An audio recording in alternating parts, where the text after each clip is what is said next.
The Man with the Twisted Lip. Страница 8. Speech began and then suddenly stopped. Each mumbled out his own thoughts and paid no attention to the words of his neighbor. At the end was a small brazier, beside which on a three-legged wooden stool there sat a tall, thin old man, with his face resting upon his 2 fists and his elbows upon his knees, staring into the fire. As I entered, a Malay servant had hurried up with a pipe for me, showing me the way to an empty place. "Thank you, I have not come to stay," said I. "There is a friend of mine here, Mr. Isa Whitney, and I wish to speak with him." Somebody moved and exclaimed to my right, and looking through the dark I saw Whitney, pale, exhausted, and unkempt, staring out at me. "My God, it's Watson," said he. He was in a terrible state and seemed very nervous. "I say, Watson, what time is it? I say, послушайте." Страница 9.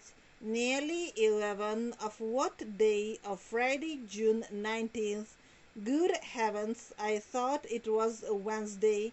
It is Wednesday. What do you want to frighten me for? He sank his face onto his arms and began to sob. "I tell you that it is Friday, man. Your wife has been waiting these 2 days for you. You should be ashamed of yourself." "So I am, but you must be wrong, Watson, because I have only been here a few hours. 3 pipes, 4 pipes, I forget how many, but I'll go home with you. I wouldn't frighten Kate, poor little Kate. Give me your hand. Do you have a cab?" "Yes, I have one waiting." "Then I should go in it, but I must owe something. Find what I owe, Watson. I'm all off color. I can do nothing for myself." I walked down the narrow passage between the double row of sleepers, trying. Good heavens, Боже мой, I'm all off color. Я не в состоянии. Страница 11. Not to breathe in the disgusting, stupefying fumes of the drug, and looking about for the manager.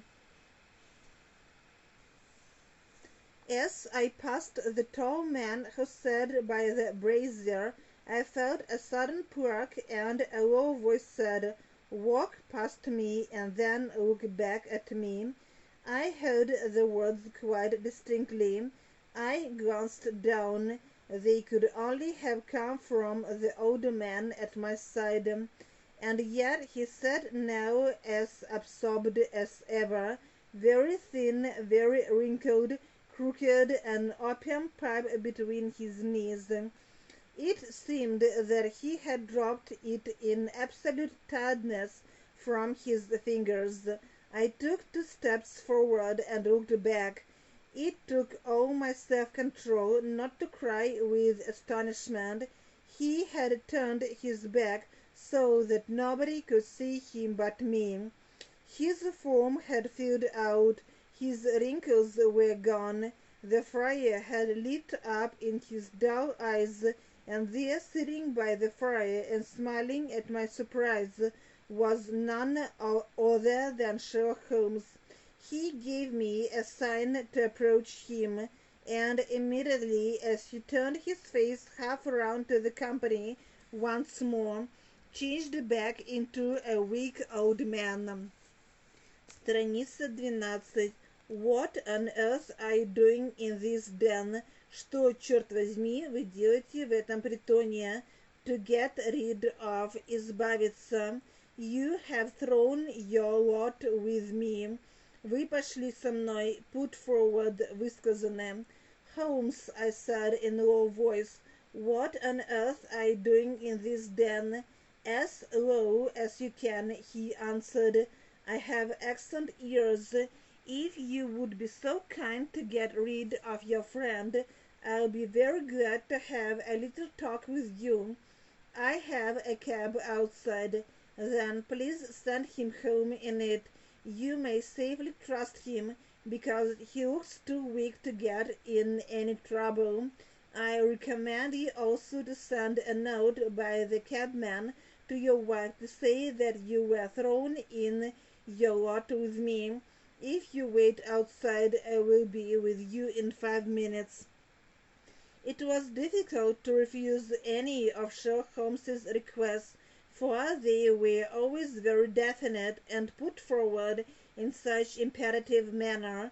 I felt, however, that when Whitney was put in the cab, my mission was practically over. Страница 13. And for the rest, I could not wish anything better than to be together with my friend in one of those adventures which were the normal condition of his existence. In a few minutes I had written my note, paid Whitney's bill, led him out to the cab, and seen him driven through the darkness. In a very short time a figure of the old man had appeared from the opium den, and I was walking down the street with Sherlock Holmes. For 2 streets he shuffled along with a bent back and an uncertain foot. Then, looking quickly round, he straightened himself out and burst into hearty laughter. "I was certainly surprised to find you there," I said, "but not more so than I to find you. I came to find a friend, and I to find an enemy." "An enemy?" "Yes, one of my natural enemies, or shall I say my natural prey. Briefly, Watson, I am in the middle of a very remarkable inquiry."